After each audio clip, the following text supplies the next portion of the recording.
Hey folks, Brian Smith here from Dream Path Podcast, checking in on a Monday night.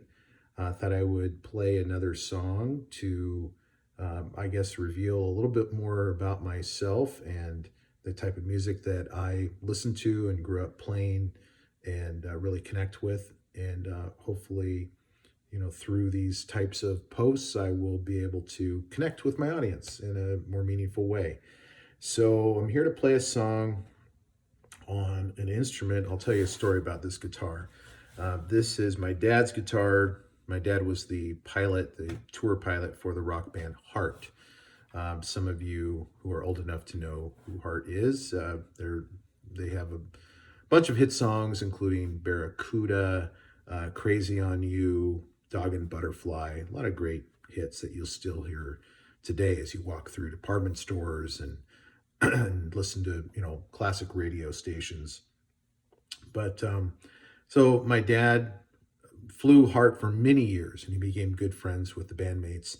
And one of the bandmates, I think it was Howard Leese at the time, who was one of their lead guitarists. He gave this guitar to my dad, and it's an Ovation classical electric guitar.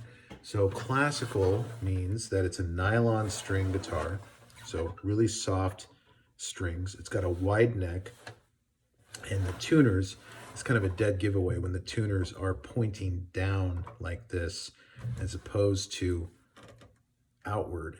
It's usually a nylon string guitar. So it's a little softer instrument on the ears. You can play it in your bedroom at night and not disturb your family members usually, especially if you finger pick. But it's a really nice guitar. I mean, Ovation is one of those guitar brands that you can buy really cheap ones. You can have really expensive ones. This happens to be a limited edition guitar. I think there are only maybe 15 or 20 of them made at the time.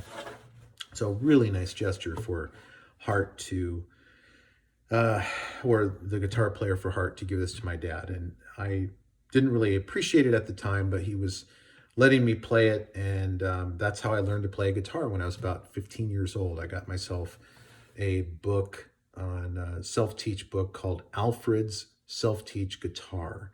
And it was volume 1. It was a very basic book.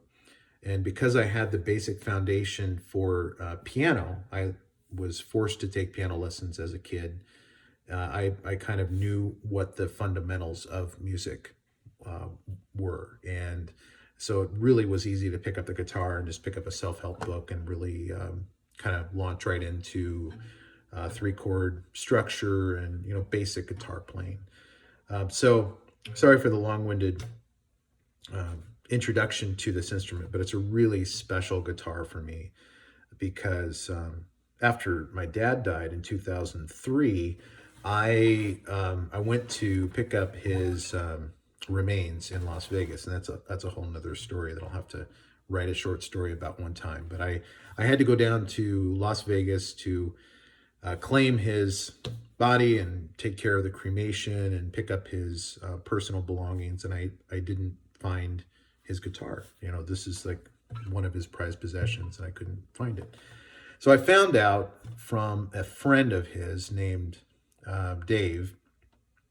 Doesn't matter what the friend's name is, Dave.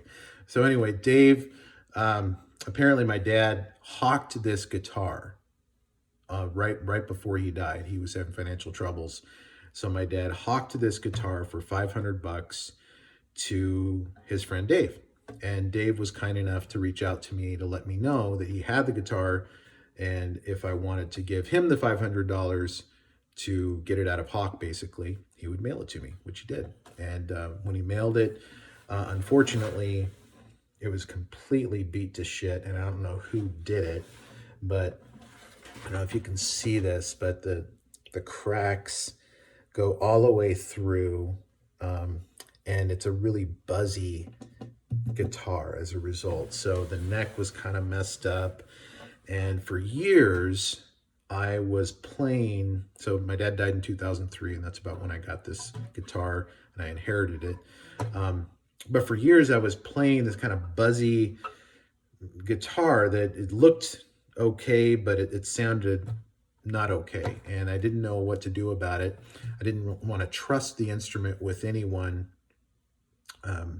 who was just a regular luthier or guitar repair person. I wanted someone who was kind of a premier person in the industry. And I ended up just recently, I found last year a guy named Mike Lowell. So after I interviewed Roger Fisher from Heart, who was the founding guitar player for Heart, I found out from Roger that his go-to guitar repairman is this guy named Mike Lowell out of Bellevue, Washington, which is near Seattle. And so I called Mike Lowell. He said, bring it in. I did. And a couple weeks later, I get this guitar back. And it's like a brand new guitar, other than there are certain things that you just can't fix. You can't make that look brand new because it's cracked all the way through. But it sounds a hell of a lot better than it sounded before. So anyway, I have the guitar. It's my favorite guitar to play because of the nostalgia, thinking about learning to play on this guitar when I was 15 years old, thinking about where the instrument has been on tour with Rock and Roll Hall of Fame band Heart, and just the history behind this instrument is really special to think about. So this is kind of my go-to instrument at home, and I thought I would just play a random song that kind of is in my playlist of songs that I really connect with. This is a Patty Griffin song called Up to the Mountain, and I believe that she wrote this song about Martin Luther King Jr. I'm not positive on that, but if you listen to the lyrics, it probably will make sense that it very well could have been written in tribute to him.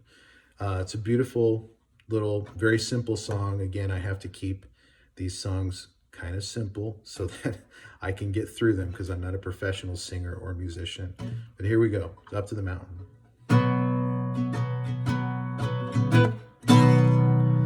I went up to the mountain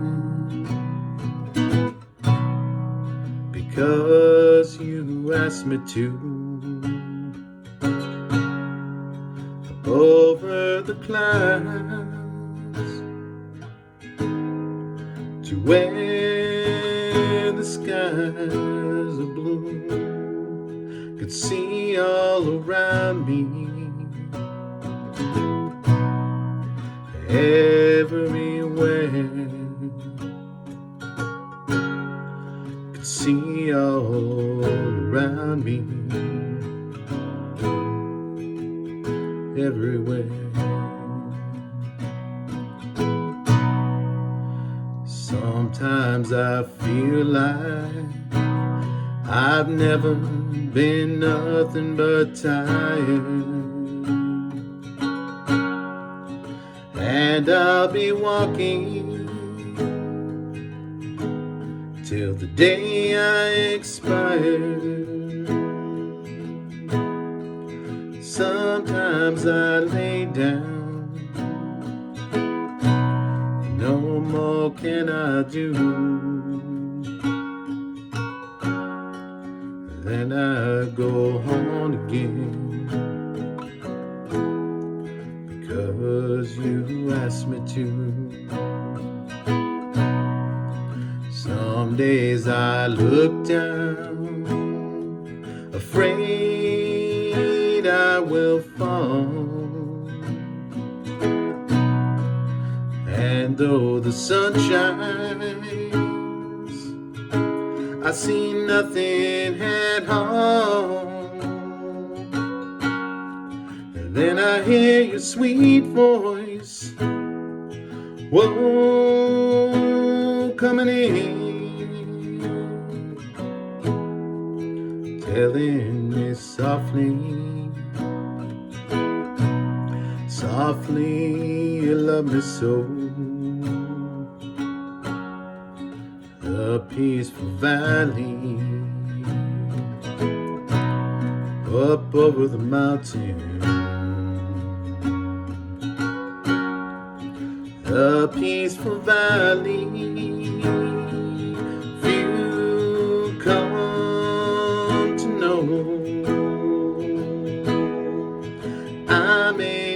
get there, ever in this lifetime. Sooner or later, there I will go.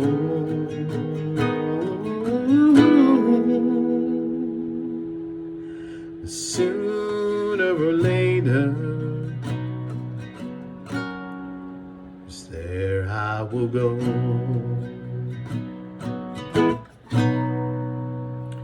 Patty Griffin, Up to the Mountain. Thanks for tuning in and listening, and hopefully you will be able to catch the Nick Cassavetes episode, which launches on Wednesday this week.